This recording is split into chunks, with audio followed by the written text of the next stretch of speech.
At heart, I want to say there's something more fundamental than religion or secularity, and something I would call our humanity, or what's become to be implied by such, or our inhumanity. As people in our everyday life, we are communal, and therefore ultimately what supports community as opposed to its dissolution is what's going to drive people. It's the hope of effective community that allows Hitler the opportunity to, well, emotively speaking, deceive the population and take leadership. It's a community that has out members that it vilifies, of course. Communities do. Non-members, people that refuse to be members. How they deal with such marks how willing they are to be very non-communal to those that are not in the community. You can ignore them, hate them, or love them. Seems to exhaust the possibilities. If they, in consequence, form their own community, well, you may have a war between such, or you may ignore such, if you can, unless they don't ignore you, of course, in which case it's a problem, or you can help such. Humanity is some sort of blend of these options according to what it thinks is feasible and tenable in the circumstances. And by it we sort of very loosely mean whatever the decision maker's body tends to be. We might say that our values, therefore, are paramount in where we stand in this respect and how we behave.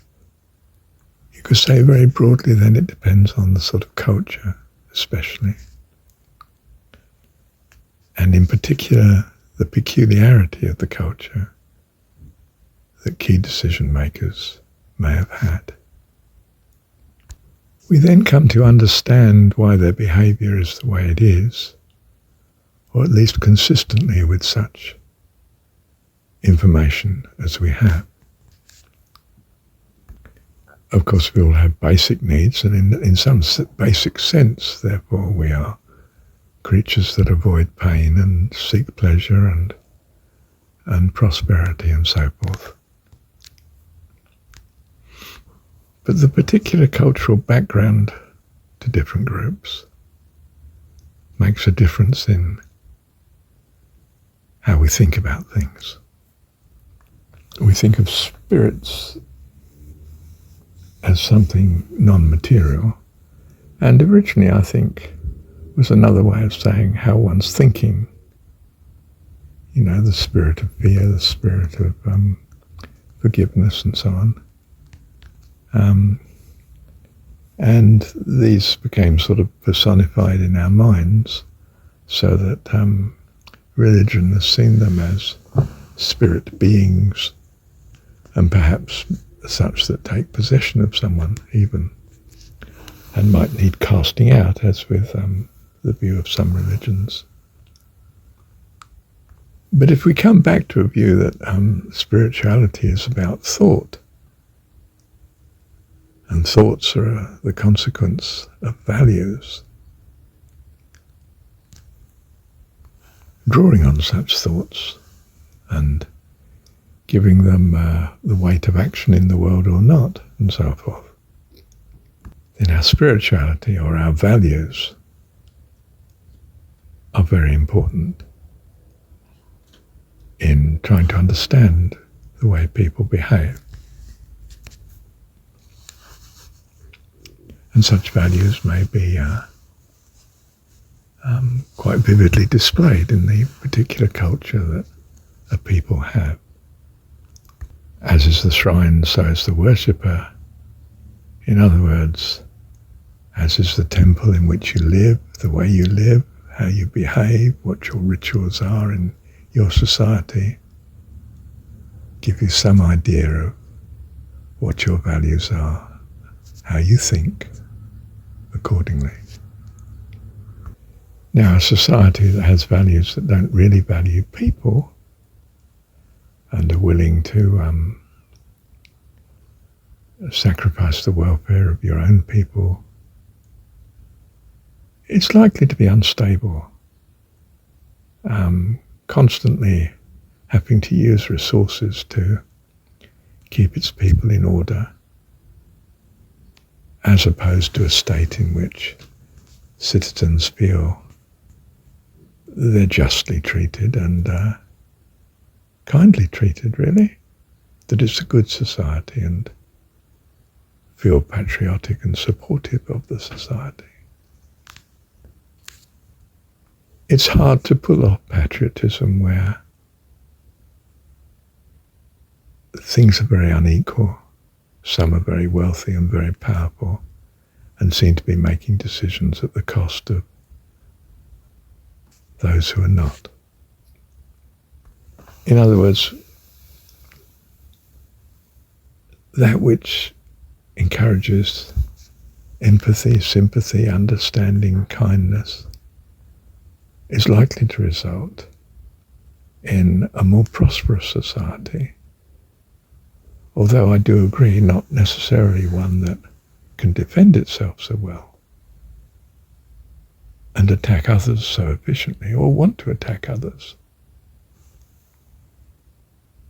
In other words, it can become a victim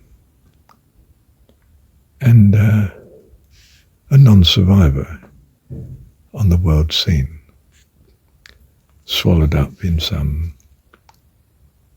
more forceful and violent society. So the peaceful are in a dilemma in that they feel they need to protect themselves. The religious way was to rely on the power of God and feel that God was on your side if you did have to go to war and so on. But sometimes the religious way was just used to justify conquering neighbours and bigger empire. In some sense, we would say the religion was corrupt or wrong or inferior in some way, in that it wasn't truly the path to stability, because empires grow old and the populace may not be so well kept down as you thought, and they rise up and you've got rebellions and so forth. And all of this, both cycles of war and rebellions, are extremely costly in resources and well-being and standard of living. But then so is being conquered. So you have a dilemma. Well, I've not come to change the world. I've not come to tell you everything's okay, and we can in fact find ways of making the school, the classroom, into heaven.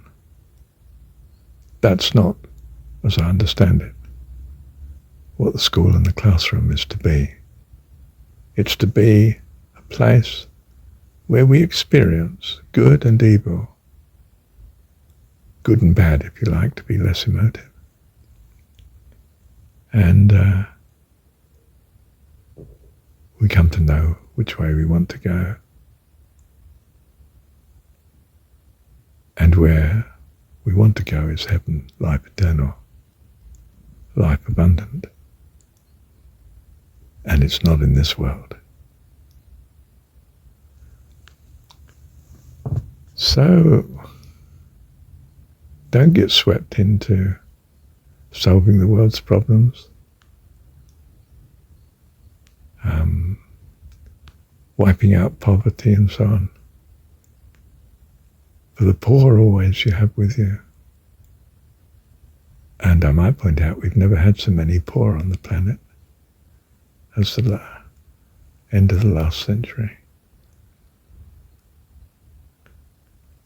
And I'm not sure what's happening to the population in this century, but we're concerned that it might diminish at a rapid rate if we're not careful. And I don't just mean through wars, but through disease and wars and famines and technical disasters that either were or were not anticipated. There's always been the threat of that, of course, with the malevolence and the misuse of power and chronic self-interest that was willing to sacrifice populations. You could say by the grace of God we've come through it, or you could simply say, but nonetheless, mankind is still here, to date anyway.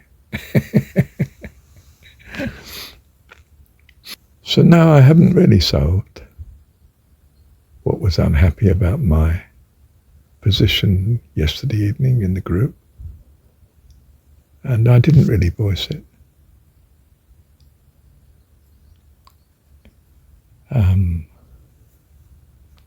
I was more occupied in mind with,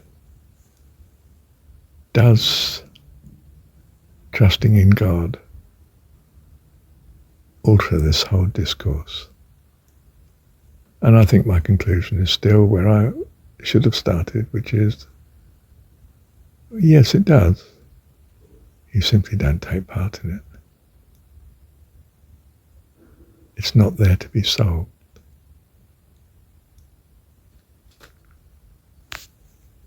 In other words, your focus on the problem is not the answer. For you personally, the answer is to focus on God. And then you'll see the problem itself in its right perspective, as part of the experience of being here in this world, in this classroom, school, and what you can learn from it. Bless you. Thank you, Heavenly Dad.